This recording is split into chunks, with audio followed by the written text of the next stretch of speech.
Welcome back to FastMonty's Garage. We're going to talk sim racing today. I know I can't breathe in this thing. Seriously, custom brackets for a monitor for a new sim rig I'm getting. We're going to use tips and tricks that we learned from the GTO build to do custom brackets to hang this monitor from the ceiling. Let's go. Man, that helmet gets hot. I had forgotten how hot it gets. Anyway, yes, we are talking sim racing today, but everything we're going to discuss is applicable to classic cars and sim rigs. Now, to get you caught up to speed, if you're brand new, I rebuilt the 69 GTO behind me, and in doing so, I've come across free CAD software called Onshape that's used for hobbyists. It's a cloud-based software. Get into that today. And then utilizing SendCutSend.com, who's my favorite sheet metal fabricator. So we're going to use both, and I'm going to show you how to use it because it should inspire you to design custom parts for your car or your sim rig. So leave a comment if whatever idea you have of possibilities. I don't care if it's a cup holder for your car or a new pedal for your sim rig.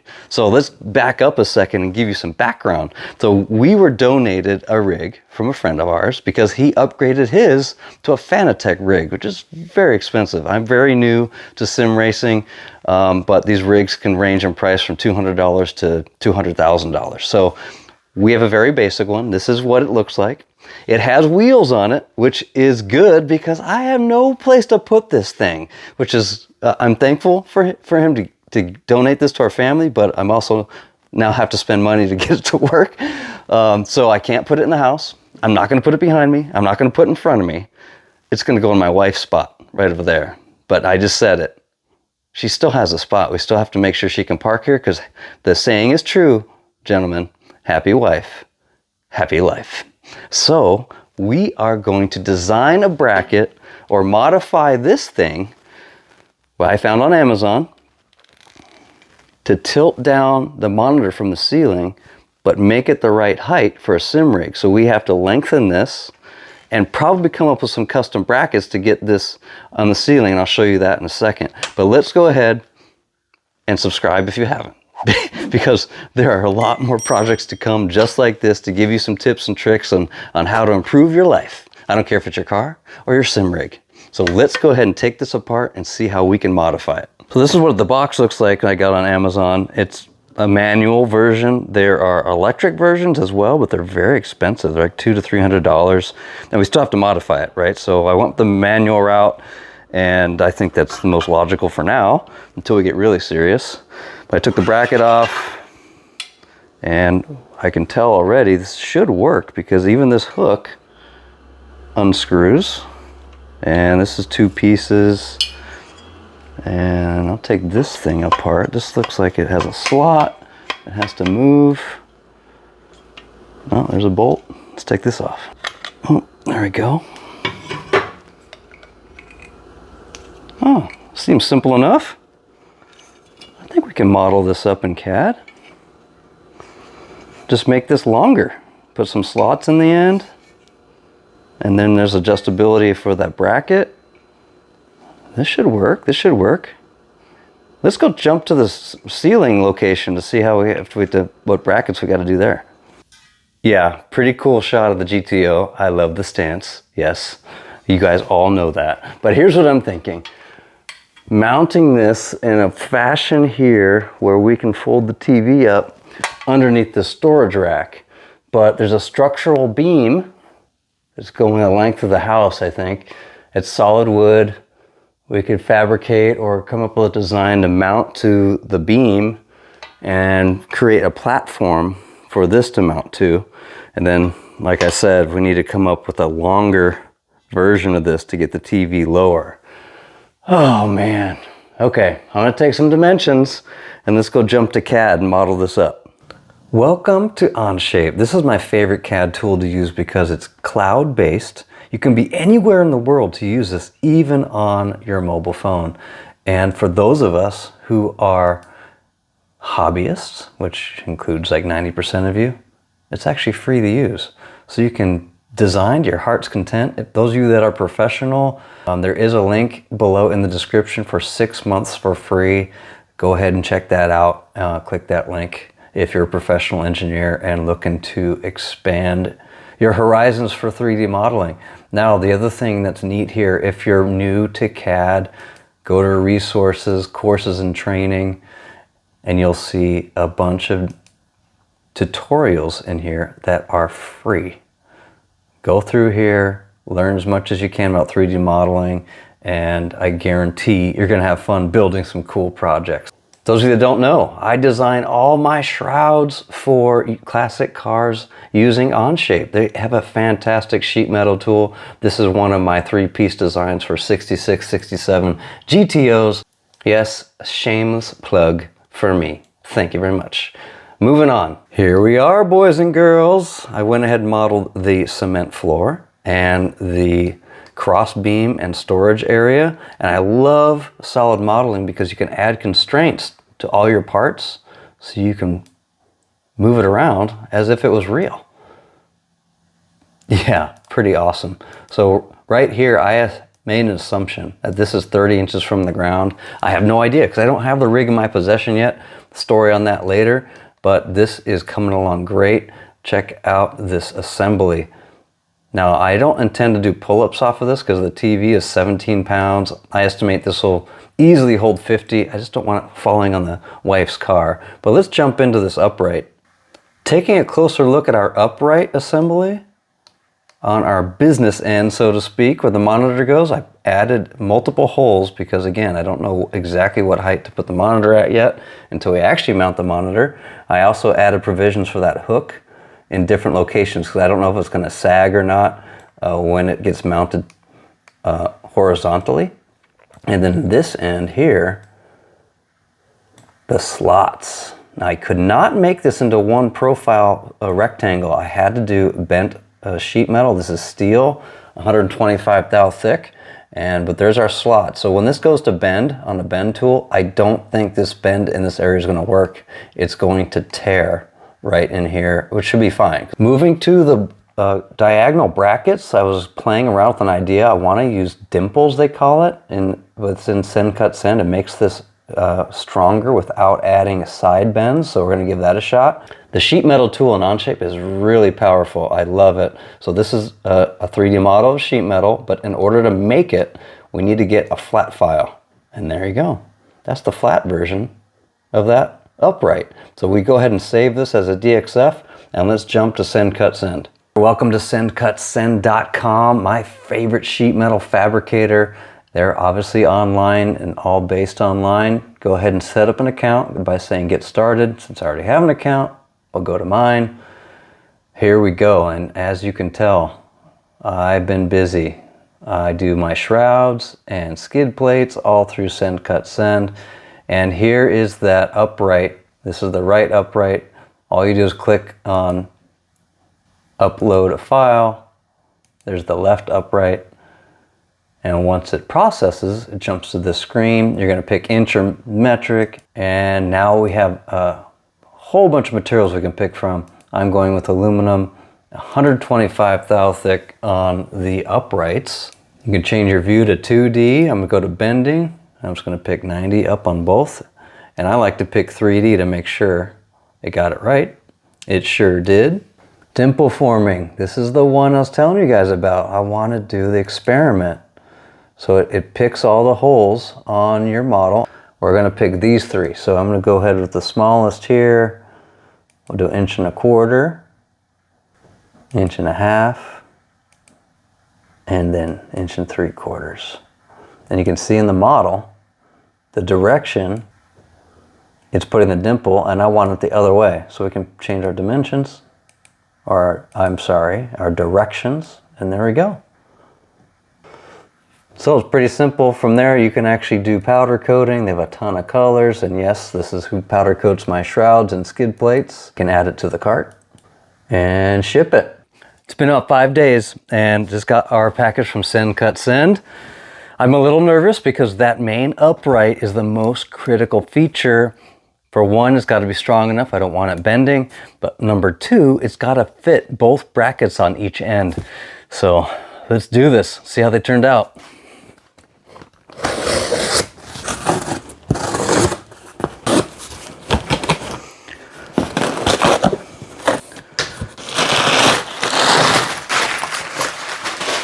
certainly well packaged.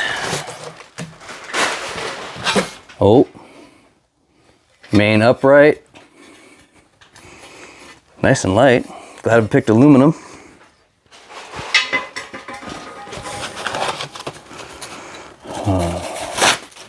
Oh, the dimples. Oh, I can't even twist it. That is badass. I can bend it a little bit because of the gaps there, but whoo, man, that's sick. Number 2, looks right. Oh, there it is.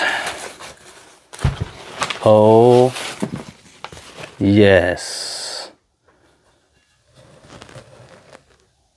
Look at that. Got our slots. That's the critical one. I kind of had a feeling this might tweak at the bottom, but we might get lucky. Let's give it a shot. Well, here's mistake number 1. I don't know why my holes don't line up. I can't believe I messed that up. I got to review my CAD file for that one. But more importantly, we got to check this end slot, because I did say I had a feeling this might distort because of our slot location according to the bends, right? So the bend tool won't bend that bottom piece to match that. So let's see if it still fits. I think we're in business, boys and girls. It's working. That's one end. Let's check out the other end. Oh yeah, the other end worked perfectly. Still got some slop in there. I didn't tighten it yet, but that's a great sign. Several points we can pick from once we get it mounted to pick the right height. That worked perfectly. Now I got to think about the whole issue for the hook. Okay, so some accidents happen for a reason. All I did was turn the hook around. Now it works. Like, what in the hell was I thinking in the first place? Anyway, we're good. Let's go to the next step. More QA work, making sure our holes line up. And they do, thank God, because I don't want to have any more drama. Let's see how our space age brackets came out here. Holes line up as planned. Since this is a mirror image in CAD, it should match up the same way, and it does. I just need more hands to hold it still. But I think we're ready to go. Let's get this mounted up. Oh yeah, I painted it black. I Cerakoted it, baby. Yes, I did a video on that too. Go check it out. But it came out fantastic. I already got it mounted. It's loose, but I'll go to put it up on the wall and we can tighten everything down. Guess I shouldn't have worn black. Stupid.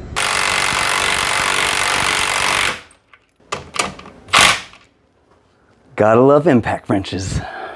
Okay guys, I said this isn't meant for pull-ups, but watch. Yes, that is so badass.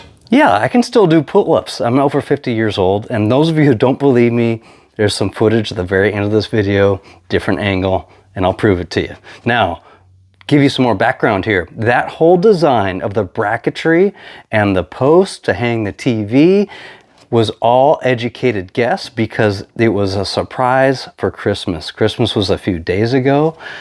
Santa brought my son a PlayStation 5 Pro. Mom and Dad got the 43-inch TV. And then I spent Christmas Eve putting this freaking thing together and then delivering the chassis and chair. Now I have it set up. Now, all that being said, there's still some changes I need to do because I designed this without having the chassis here, and that would be the biggest drawback. Is you really need that here to design it to the correct length, but you'll see in a second. Let me show it to you.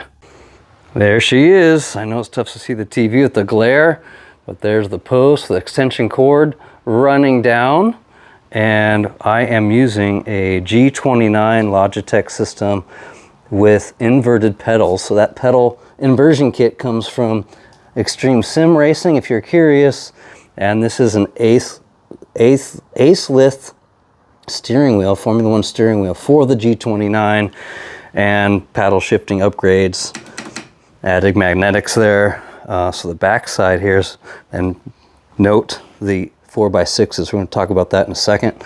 Earlier I said the original hook, which is the hook location right here, might not be enough and there might be some sag. There was some sag. Sorry, I didn't video it, but I went ahead and bought another hook location, which is basically a square U-bolt that I bolted to the existing storage unit, and I changed the location of the hook. It's right here. So let me show you how it folds up.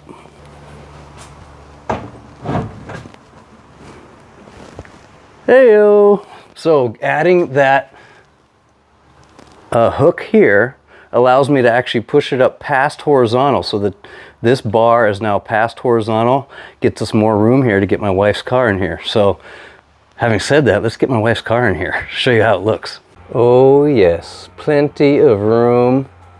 The tailgate open. Even when we move the TV back further with the longer posts. Hey, not bad for sight unseen without the chassis, and I designed that bracketry. As you notice, the 4x6 blocks. Step number 1, I can go back to CAD super easily and add 7 inches of length to our extension pole, have SendCutSend make it, repaint it, reinstall it. That eliminates the blocks.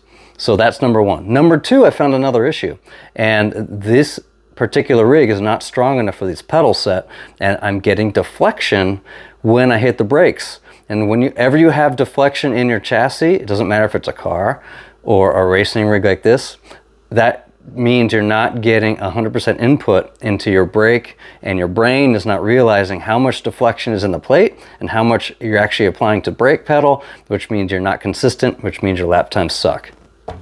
That's the summary, right? So I'm going to do a video. Well, actually, you guys let me know. Leave a comment if it's interesting at all that I do a video on the quick CAD fix and the structural changes that we have to make for the pedal set. That's going to be more fabricating than CAD work. So that's going to be welding and stuff, etc. like that. Give you some ideas which are applicable to all car projects.